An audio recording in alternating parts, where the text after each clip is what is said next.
स्वागत है। आज हम L&T फाइनेंस लिमिटेड यानी LTF के स्टॉक पर थोड़ी गहराई से नजर डाल रहे हैं। हाँ। हमारे पास कुछ स्टॉक विश्लेषण के स्रोत हैं, जिनमें 7 नवंबर 2025 तक के लाइव प्राइस, ट्रेंड्स और कुछ एक्सपर्ट अनुमान भी शामिल हैं। ठीक है। तो आज का मकसद है L&T फाइनेंस के हालिया प्रदर्शन को समझना। मतलब इसके शेयर में इतनी हलचल क्यों मची हुई है, ये आंकड़े क्या कह रहे हैं और जो विश्लेषक हैं वो क्या सोच रहे हैं। इसमें ना कुछ दिलचस्प विरोधाभास नजर आ रहे हैं, तो चलिए उन्हीं को समझने की कोशिश करते हैं। बिल्कुल, देखते हैं। और शुरुआत करते हैं उस बात से जो सबका ध्यान खींच रही है। आज दोपहर करीब 2:45 बजे तक NSE पर L&T फाइनेंस का शेयर था 302 रुपए का 56 पैसे पर। बाप रे। ये एक ही दिन में करीब 27.35 रुपए, यानी लगभग आप सोचिए 9.94%, मतलब लगभग 10% ऊपर।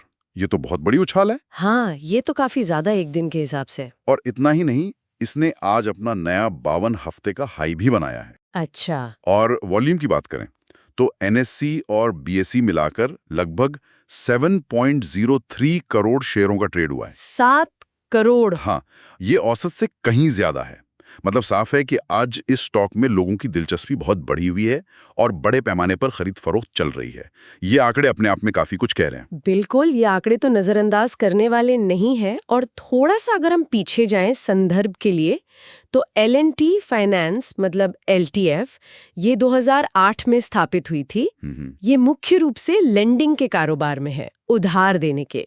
और ये भारतीय रिजर्व बैंक RBI के नियमों के तहत एक NBC यानी गैर बैंकिंग वित्तीय कंपनी के तौर पर काम करती है। अच्छा। स्रोत में ये भी इशारा मिलता है कि ये शहरी, और वो वाक्य अधूरा है स्रोत में, शायद शहरी और ग्रामीण दोनों की ज़रूरतों को पूरा करती होगी।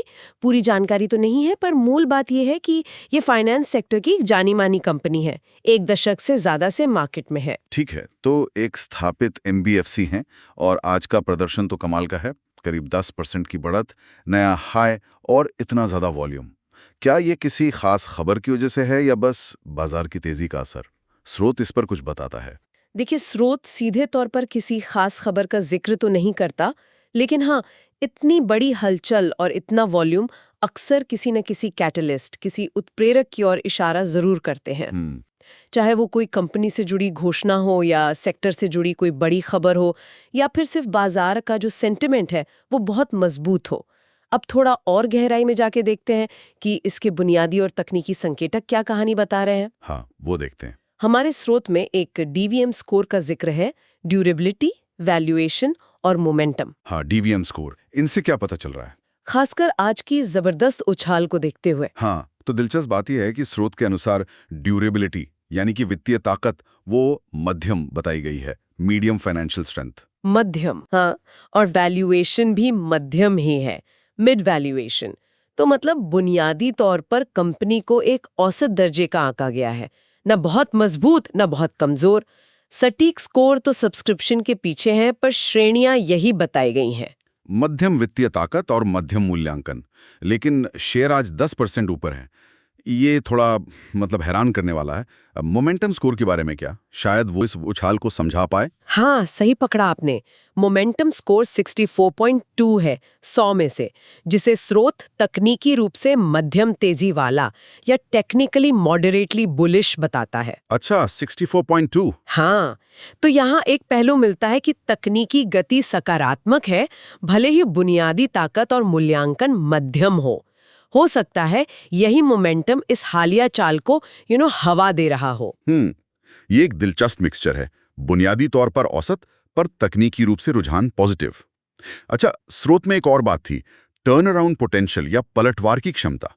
इसका क्या मतलब है इस संदर्भ में? हाँ, स्रोत LTF को इसी श्रेणी में रखता है। टर्न अराउंड पोटेंशियल आमतौर पर उन स्टॉक्स के लिए इस्तेमाल होता है जिनकी क्वालिटी आप कह सकती हैं मध्यम हो, लेकिन अच्छे तकनीकी स्कोर और ठीक ठाक वित्तीय स्थिति के कारण वो निवेशकों को आकर्षित कर सकते हैं। अच्छा, मतलब ये कि बाजार शायद इनमें किसी सुधार की या बेहतर प्रदर्शन की उम्मीद देख रहा है, और तकनीकी संकेतक उस उम्मीद को सहारा दे रहे हैं। ये ऐसा सुझाव देता है कि शायद कंपनी किसी बदलाव के दौर से गुजर रही है, जिसे बाजार सकारात्मक रूप से ले रहा है। समझ गया। तो मतलब मीट्रिक्स एक तरह की मिली-जुली तस्वीर पेश कर रहे हैं। फंडामेंटल्स औसत हैं, लेकिन तकनीकी मोमेंटम और शायद सुधार की उम्मीदें निवेशकों को खींच रही हैं। चलिए अब देखते हैं कि जो प्रोफेशनल विश्लेषक हैं वो इस बारे में क्या सोचते हैं। क्या उनकी राय आज की बाजार की धारणा से मेल खाती है? यहीं पर कहानी और भी पेचीदा हो जाती है। अच्छा। स्रोत बताता है कि 19 विश्लेषकों ने इस स्टॉक पर अपनी राय दी है और उनका जो औसत 1 वर्षीय लक्ष्य मूल्य है, एवरेज 1 ईयर टारगेट प्राइस, वो है 259 रुपए। 259 रुपए? अरे, लेकिन आज तो शायद 302 रुपए के पार ट्रेड कर रहा है। मतलब विश्लेषकों का औसत लक्ष्य मौजूदा कीमत से करीब 14% नीचे है। ये तो आज की तेजी के बिल्कुल उलट है। ये तो एक बड़ा विरोधाभास है। बिल्कुल, ये एक बहुत महत्वपूर्ण बिंदु है जिसे नजरअंदाज नहीं किया जा सकता।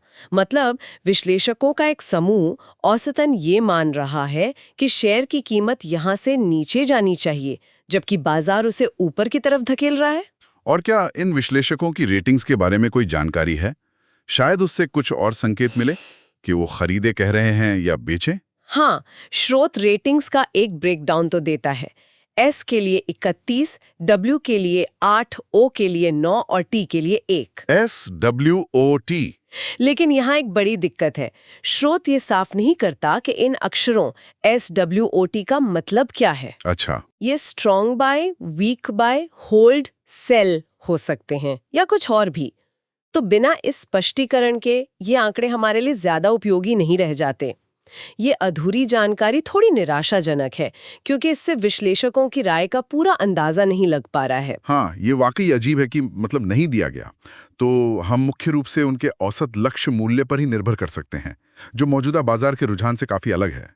लेकिन क्या आम निवेशकों की राय भी विश्लेषकों जैसी ही सतर्क हैं? आपने एक पोल का भी जिक्र किया था शुरू में। हाँ, एक पोल का जिक्र है जिसमें करीब 1449 लोगों ने वोट किया और इसके नतीजे देखिए, विश्लेषकों के औसत लक्ष्य मूल्य से बिल्कुल अलग कहानी कहते हैं। अच्छा, क्या कहते हैं नतीजे? पोल में हिस्सा लेने वाले लगभग 82.95% लोगों ने खरीदें यानी बाय का सुझाव दिया है। 83% खरीदें? यह तो जबरदस्त सकारात्मक रुझान है। हाँ, केवल 8.83% ने बेचे, सेल, और 8.21% ने होल्ड करने को कहा है। वो तो एक तरफ पेशेवर विश्लेषकों का औसत लक्ष्य नीचे की ओर इशारा कर रहा है और दूसरी तरफ आम निवेशक वो भी भारी बहुमत से खरीदने की सलाह दे रहे हैं। ये विरोधाभास तो और भी गहरा गया है। निश्चित रूप से। और यही आज की हमारी पड़ताल का आप कह सकते हैं मुख्य बिंदु है। हमारे पास कई तरह के संकेत हैं जो अलग-अलग दिशाओं में इशारा कर रहे हैं। इसे अगर संक्षेप में देखें तो पहला, बाजार का एक्शन। शेयर आज रॉकेट बना हुआ है, नया 52 हफ्ते का हाई, वॉल्यूम आसमान छू रहा है। हाँ। दूसरा, तकनीकी रुझान। मोमेंटम स्कोर मध्यम तेजी वाला है, 64.2। तीसरा, आम निवेशक। पोल में भारी बहुमत करीब 83% खरीदे कह रहा है। चौथा, बुनियादी संकेतक। डीवीएम स्कोर के अनुसार वित्तीय ताकत और मूल्यांकन मध्यम है। और पांचवा, पेशेवर विश्लेषक।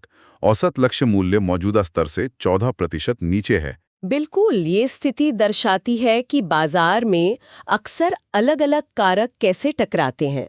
जो अल्पकालिक गति होती है, शॉर्ट टर्म मोमेंटम, और बाजार की भावना, मार्केट सेंटिमेंट, जो हम आज की कीमत, वॉल्यूम और पोल में देख रहे हैं, हाँ, वो कई बार दीर्घकालिक मौलिक विश्लेषण यानी फंडामेंटल एनालिसिस या विश्लेषकों के ज्यादा नपे तुले अनुमानों से बिल्कुल अलग चल सकती है। तो इसका मतलब ये हो सकता है कि आज की तेजी थोड़े समय के लिए हो, शायद किसी खबर या बस जोश के चलते, जबकि विश्लेषक लंबी अवधि की संभावनाओं को देखकर ज्यादा सतर्क हैं। या फिर ऐसा भी हो सकता है कि बाजार किसी ऐसी सकारात्मक चीज की उम्मीद कर रहा है जिसे विश्लेषकों ने अभी तक पूरी तरह से अपने मॉडल्स में शामिल नहीं किया है। देखिए, दोनों ही बातें संभव है। बाजार अक्सर भविष्य की उम्मीदों पर चलता है और कभी-कभी वो विश्लेषकों से ज्यादा तेज या ज्यादा आशावादी हो सकता है, ये शायद ज्यादा निराशावादी भी। यहाँ निवेशक के लिए महत्वपूर्ण सवाल ये है कि वो किस पर ज्यादा वजन दे, मौजूदा रुझान और भीड़ की भावना पर, या विश्लेषकों के अनुमानों और बुनियादी विश्लेषण पर। और इसका जवाब काफी हद तक निवेशक के अपने लक्ष्य, जोखिम लेने की क्षमता और इन्वेस्टमेंट होराइजन पर निर्भर करता है। कि वो छोटी अवधि का फायदा देख रहे हैं या लंबी अवधि के लिए निवेश कर रहे हैं। बिल्कुल, ये बहुत अहम बात है। एक ही जानकारी को अलग अलग निवेशक अपनी रणनीति के हिसाब से अलग अलग तरह से देख सकते हैं। तो हमने आज काफी कुछ देखा। चलिए अब मुख्य बातों को एक बार फिर से दोहरा लेते हैं, लेकिन संक्षिप्त रूप में। जरूर। तो हमने L&T फाइनेंस LTF पर गौर किया, जो 2008 से कार्यरत एक NBFC है। आज इस शेयर ने बाजार में धूम मचा दी, करीब 10% की उछाल, 52 सप्ताह का नया शिखर और बहुत ज्यादा ट्रेडिंग वॉल्यूम। DVM स्कोर के अनुसार इसकी वित्तीय ताकत और मूल्यांकन मध्यम श्रेणी में है, लेकिन मोमेंटम स्कोर मध्यम तेजी का संकेत दे रहा है। इसे पलटवार की क्षमता यानी टर्न अराउंड पोटेंशियल वाली श्रेणी में भी रखा गया है, जो शायद सुधार की उम्मीदों की ओर इशारा करता है। ठीक है। दूसरी तरफ 19 विश्लेषकों का औसत लक्ष्य मूल्य मौजूदा कीमत से काफी नीचे है, लगभग 14% कम, जो एक सतर्क नजरिया दिखाता है। रेटिंग्स जो दी गई हैं SWOT, उनका मतलब स्पष्ट न होने के कारण वे ज्यादा उपयोगी नहीं है। हाँ, वो तो है। और इन सबके विपरीत एक बड़े ऑनलाइन पोल में लगभग 83% प्रतिभागियों ने खरीदने की सलाह दी, जो मजबूत सकारात्मक जनभावना को दर्शाता है। तो संक्षेप में आज की कहानी का मुख्य विरोधाभास यही है। बाजार का जबरदस्त एक्शन और आम निवेशक का उत्साह बनाम विश्लेषकों की सावधानी और औसत बुनियादी आंकड़े। ये दिखाता है कि किसी स्टॉक का मूल्यांकन करते समय कितने अलग-अलग पहलुओं पर विचार करना पड़ता है और कैसे वे अलग-अलग दिशाओं में इशारा कर सकते हैं। एकदम सही कहा। ये याद दिलाता है कि बाजार हमेशा एक सीधी रेखा में नहीं चलता। अल्पकालिक भावनाएं, दीर्घकालिक मूल्य और तकनीकी रुझान, ये सब मिलकर एक जटिल तस्वीर बनाते हैं।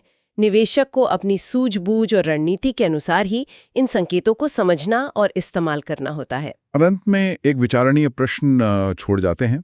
स्रोत सामग्री में कहीं स्वॉट विश्लेषण मतलब स्ट्रेंथ, वीकनेस, अपॉर्चुनिटी, थ्रेट का उल्लेख है, हालांकि उसका विवरण नहीं दिया गया है। ये सोचने में मजबूर करता है। आज हमने जो ये विरोधाभासी संकेत देखे, ये तेज उछाल, टर्न अराउंड पोटेंशियल का टैग और विश्लेषकों का सतर्क नजरिया, इनके पीछे कंपनी की कौन सी ताकतें, स्ट्रेंथ्स हो सकती हैं, कौन सी कमजोरियां, वीकनेसेस, क्या अवसर, अपॉर्चुनिटीज हैं और क्या खतरे, थ्रेट्स हो सकते हैं। हाँ, ये सोचने वाली बात है। कोई खास ताकत उसे इस माहौल में भी आगे बढ़ा रही है, या कोई अंदरूनी कमजोरी है जिसे विश्लेषक देख रहे हैं पर बाजार शायद नजरअंदाज कर रहा है। क्या कोई बड़ा अवसर दरवाजे पर है या कोई अनदेखा खतरा मंडरा रहा है। इन स्वॉट फैक्टर्स पर विचार करना शायद इस पहेली को सुलझाने में कुछ मदद कर सकता है। ये निश्चित रूप से आगे की खोजबीन का विषय है। ये एक बेहतरीन नुक्ता है सोचने के लिए। बिल्कुल, आज के प्रदर्शन और विश्लेषक अनुमानों के बीच के इस अंतर को देखते हुए कंपनी के इन आंतरिक और बाहरी कारकों यानी स्वॉट को समझना शायद ज्यादा गहरी समझ दे सकता है। तो ये थी L&T फाइनेंस पर हमारी आज की चर्चा। उम्मीद है कि इन स्रोतों के विश्लेषण से कुछ महत्वपूर्ण जानकारियां और सोचने के लिए नए बिंदु मिले होंगे।